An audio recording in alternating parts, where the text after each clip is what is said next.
જય માતાજી। આજે હું બનાવીશ નાયલોન ખમણ। તો તેના માટેની સામગ્રી જોઈ લઈએ। ખીરું બનાવવા માટે જોઈશે ચણાનો લોટ, એક ગાયછાપ બેસન મેં લીધો છે, લીંબુના ફૂલ, ખાંડ, મીઠું અને પાણી। તો હવે આપણે પહેલાં તેનું ખીરું બનાવી લઈએ। તેના માટે આપણે લોટને ચાળી લઈશું। લોટ ચાળીને લેવાનો એટલે ગાંઠા ના પડે।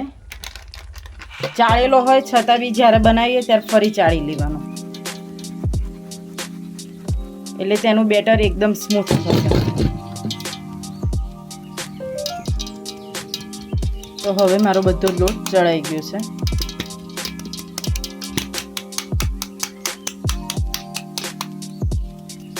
હવે આપણે તેને એક તપેલીમાં લઈ લઈશું। વજનમાં આશરે 250 ગ્રામ જેટલો લોટ છે।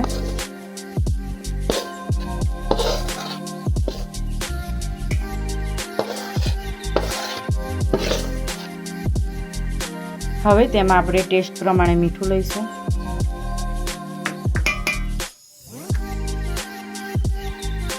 ખાંડ 3 ચમચી અને 1 ચમચી લીંબુના ફૂલ લઈશું।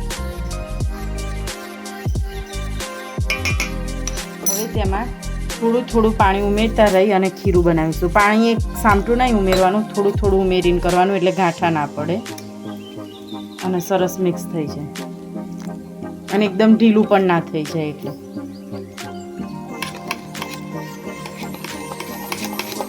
તો આપણું ખીરું સરસ એકરસ થઈ ગયું છે અને આવી રીતે સીધી લાઈનમાં પડે એવી રીતે એનું રાખવાનું। બહુ પાતળું નહીં, બહુ જાડું નહીં, નહીંતર ખમણ સારા નહીં થાય। હવે તેને આપણે ઢાંકીને 15 થી 20 મિનિટ માટે રેસ્ટ કરવા મૂકી દઈશું, એટલે આપણા લીંબુના ફૂલ અને ખાંડ બે ઓગળી જાય। હવે આપણે તેમાં ઈનો મિક્સ કરી અને મૂકી દઈશું અને આપણે સ્ટીમરને સ્ટીમ થવા મૂકી દીધું છે અંદર પ્લેટ સાથે ગરમ કરવા।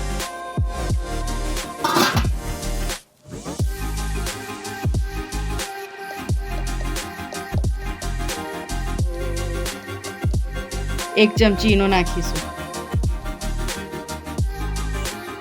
તેમાં સહેજ પાણી નાખી અને ઈનોને એક્ટિવેટ કરી દઈશું।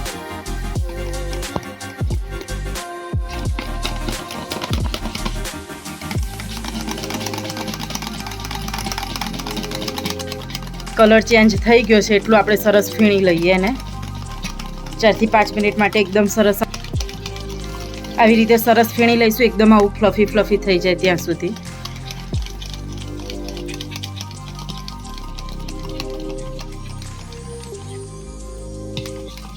હવે આપણે તેને સ્ટીમરમાં મૂકી દઈશું। હવે તેને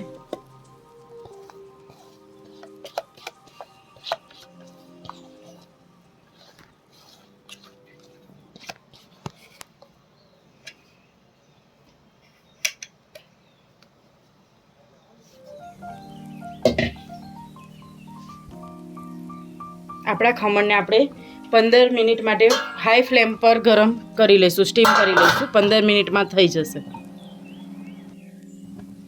ત્યાં સુધીમાં આપણે ખમણનો વઘાર તૈયાર કરી લઈએ। તેના માટે તેલ, રાઈ, લીલા મરચાં, ખાંડ અને પાણી।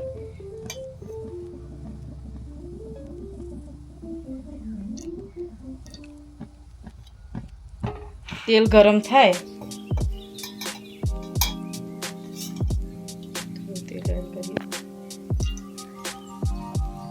તેલ સરસ રીતે ગરમ થઈ જાય પછી તેમાં આપણે રાઈ એડ કરીશું।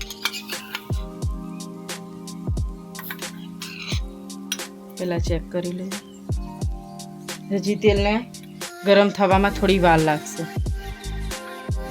તેલ આપણું ગરમ થઈ ગયું છે, હવે તેમાં રાઈ એડ કરીશું, 2 ચમચી જેટલી।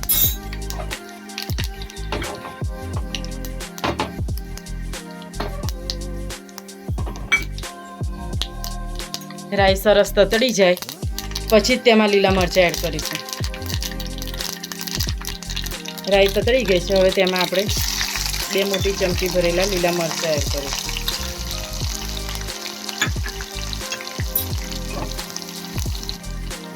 લીલા મરચાં સરસ શેકાઈ ગયા છે, હવે તેમાં પાણી એડ કરીશું। આ આ ખમણ માટે આપણે 2 ગ્લાસ જેટલું પાણી એડ કરીશું. નાયલોન ખમણ આમ થાય પાણીવાળા હોય છે, થોડા પોચા. 2 વાટકી પાણી, 2 ગ્લાસ પાણી. અને હવે તેમાં આપણે 3 ચમચી ખાંડ એડ કરીશું. પછી સરસ ઉકાળી લઈશું, એટલે મરચાં અને ખાંડનો ટેસ્ટ પાણીમાં આવી જાય ત્યાં સુધી સરસ ઉકાળી લઈશું. વઘારમાં ખાંડ ઓગળે અને વઘાર ઉકળે ત્યાં સુધીમાં આપણે ખમણને ચેક કરી લઈએ. ખમણ ચેક કરી લઈએ તો આપણા ખમણ બનીને તૈયાર છે. ચપ્પુ એકદમ કોરું આવે છે, તેથી આપણા ખમણ તૈયાર છે. હવે આપણે ગેસ બંધ કરી લઈશું. જો વઘાર આપણો સરસ ઉકળી ગયો છે.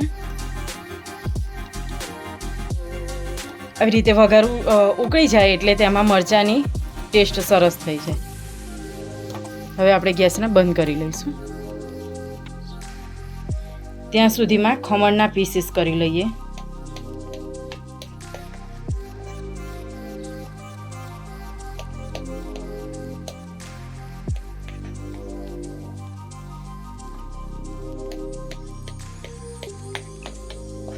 મારું રસોડું એક સાઈડે ઊંચું એક સાઈડે નીચું છે, એટલે આ સાઈડે મોટા અને આ સાઈડે થાળી નીચે નમતી રહી હતી, એટલે થોડી નાની સાઈઝના થયા છે.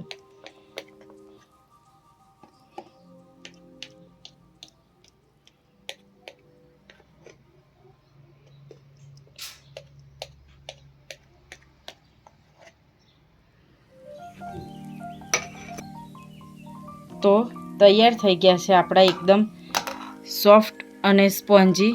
જો કેવા છે ને જાળીદાર નાયલોન ખમણ. તો હવે તેમાં આપણે વઘાર એડ કરીશું.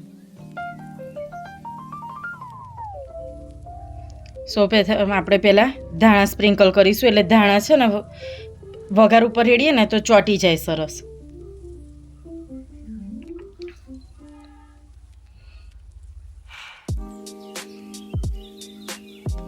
હવે વઘાર એક સાઈડેથી એડ કરતા જઈશું.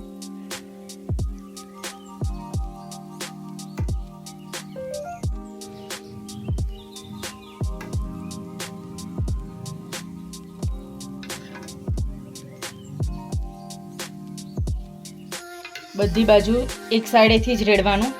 પહેલાં એક લાઈન પછી બીજી લાઈન, એમ એટલે બધી બાજુ વઘાર સરસ મજાનો રેડાઈ જાય આપણો. અને એક વખત વઘારનું પાણી શોષાઈ જાય પછી ફરી બીજી વખત થોડું રેડવાનું, એટલે ખમણ આપણા વઘાર પીને સરસ થઈ જશે.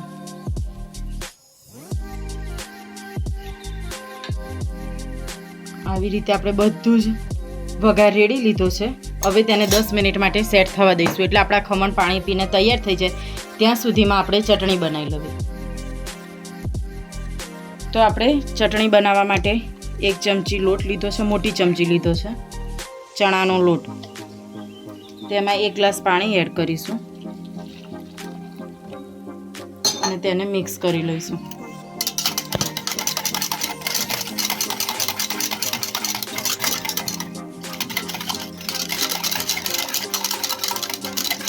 આપણો ચણાનો લોટ અને પાણી સરસ ઓગળી ગયું છે. હવે વઘાર મૂકીએ.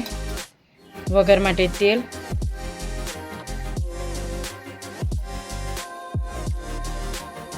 તેલ ગરમ થાય એટલે તેમાં રાઈ,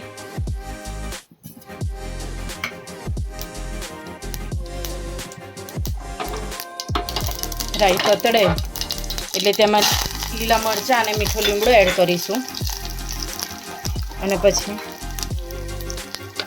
મિશ્રણ એડ કરી દઈશું આપણે જે ચણાનો લોટ અને પાણી ઓગાળીશું. હવે તેમાં ચપટી હળદર, ટેસ્ટ પ્રમાણે મીઠું અને 1 ચમચી જેટલી ખાંડ એડ કરીશું. પછી તેને મિક્સ કરી લઈશું.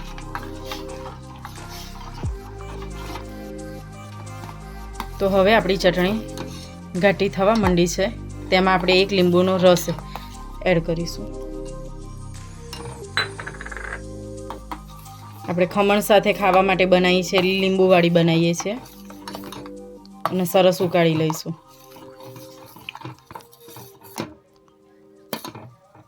તો તૈયાર છે આપણી ચટણી. હવે આપણે ખમણ અને ચટણીને સર્વ કરીશું.